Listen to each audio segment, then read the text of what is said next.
What is up? It's the Bomb 93, and today I'm just going to do a little update blog thing um, about stuff that's been going on lately. I've been meaning to do more videos, but I've kind of been sitting back on the videos lately. I'll just do a couple of quick little remixes of games. Oh shoot, I'm on Brutus's page. That's not what I want to be. Um, so um, So my first game I'm gonna cover is more mainstream. To be the one I'm sitting here playing, although I haven't really played it right now, is Super Bomberman R. Now it's Bomberman. I mean, there isn't gonna change a whole lot in the formula, but the CPU is hard. And I'll be honest, it's kind of dull.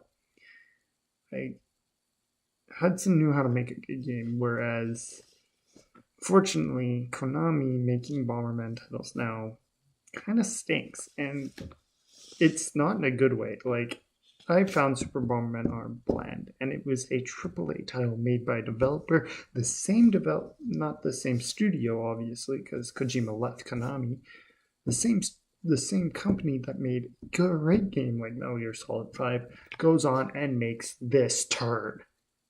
I mean, the game right beside it is much better, and it's just basically Othello, and that's it. Um, I enjoyed Othello, didn't enjoy Super Bomberman R. And Othello is a basic game with basic premises if you've played Othello before. And trust me, when a game what gets its function and does it well is better than a game which gets its function, does it poorly, and has API that kicks your butt to boot. I'm sorry, Super Bomberman R, but for all the 5s and 6s you've been getting, that's what the game deserves. Othello, it deserves 5 and 6s, but at least it's a game that at top end you're going to get 5 and 6 at most. It's not like story driven, it's a board game that you can play on Nintendo Switch. That game deserves to get 5 and 6s. Super Bomberman R has a great story mode. Don't get me wrong, it's bland. It's a great story. It's a bland story. The CPU, the fights are bland. I've tried playing it and I just can't deal with how bland that game is. It deserves a 6 out of 10 for me. And that's being generous because I feel like it deserves a 4. The AI is way too tough for beginners. The story mode is very bland. And it's a $60 game. For what you're getting, it's not worth it. And then there's Othello, which is 6 out of 10 for me. But it does its function, it does it well. There's nothing wrong with that. A 6 out of 10 is for a game like just plain old Othello that's $10 on the eStore. That's a good game. And I played the Splatoon 2 Global Test Fire, and yes, I enjoyed it. I'm not going to give my thoughts in this video. I'm going to wait more closely when Splatoon 2 actually comes out to delve my hype a little bit. If you're playing Splatoon 1, you like Splatoon 2. That's all I'm going to say for right now. Splatoon, they actually feel like splatter shots, to be honest. Just the dash thing is a little bit confusing, but I like the dualies because it gives me my play style. I like to be up close and personal in people's faces. And sometimes my accuracy suffers for it with the sploosh. And splat dualies are just exactly the same. So, I mean, it's a perfect weapon for me. As a Splatoon player, I like the splash doodlies, and I have a friend who's going to post them up. I might link them below in the description when they come out on YouTube.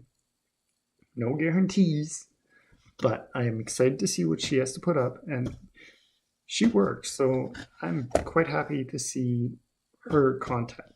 I'm not the best at putting up content, as you guys may as well know. So yeah, I'm just excited for Splatoon.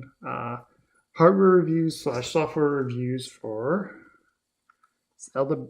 Hardware reviews of the Switch, Zelda Breath of the Wild, Fast RMX, and Shovel Knight: Spectre of Torment. I haven't reviewed Shovel Knight the original, but I want to review Spectre of Torment. I recently completed it. I do have the original Shovel Knight on my Wii U. I have yet to beat it just because But I will review Spectre Torment maybe briefly in a blog video that I'm thinking of putting up, where it's just me talking about gaming stuff, games I played, and stuff like that. If you have questions for me, put them in next week, probably next week's blog. Put them down below in the comments.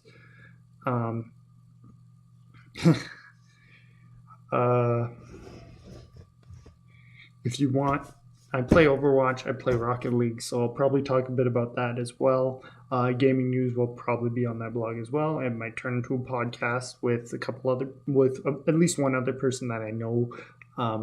Not so sure. I might get it hooked up so that way we both do podcasts. We both do the same podcast and we both put it on our respective channels. I appreciate her as a friend. She does a lot of good things.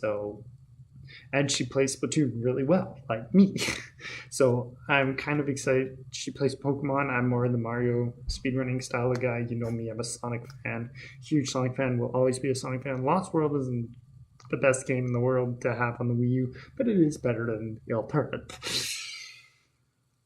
And when I say the alternative, I mean Sonic Boom. I'm glad I didn't buy that game. I bought Shattered Crystal, which was a mistake, albeit, but that's so. Questions for next week's blog, put them in the comments below. I'll do a Matt Ask right at the end and hopefully put those in the YouTube video as well. Yeah, I've got Super Bomberman, Othello, Zelda, Fast, Shovel Knight, and yeah, well, I did Super Mario. So hardware review, Nintendo Switch is coming. I need to get a Pro Controller. I didn't want a Pro Controller right away. I've been happy enough just to use the Joy-Cons by themselves. So I'm not necessarily disappointed with the software.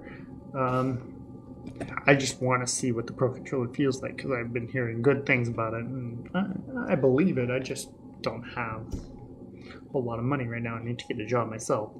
So hopefully these things will.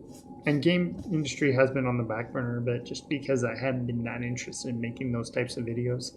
But I feel like this stuff needs to get out there. It's not like other YouTubers aren't doing that. The Gaming Historian, LGR, 8-Bit guy, like those guys, they really focus on getting the industry right. And I'm kind of like, I watched the video just for the industry parts of it, and I really enjoy the Gaming Historian. Nothing against that, Matthew. To Matthews. I respect his job.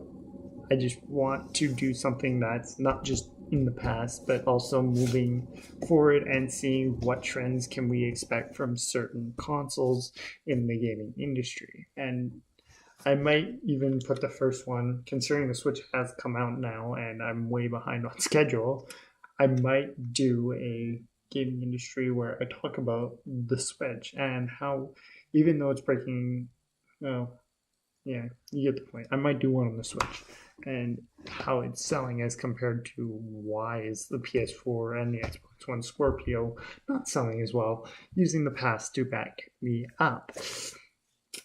Anyways, that is my time. Make sure you leave those comments, those questions below. I will answer them, hopefully, if I get enough in the next podcast. Games, if you have PC, don't be afraid to send me games that I'd like to play. Put those in the comments as well. You're going to ask me for my comments on Horizon Zero Dawn. I don't own a PS4, sadly enough. So I have been, unfortunately, not able to play it.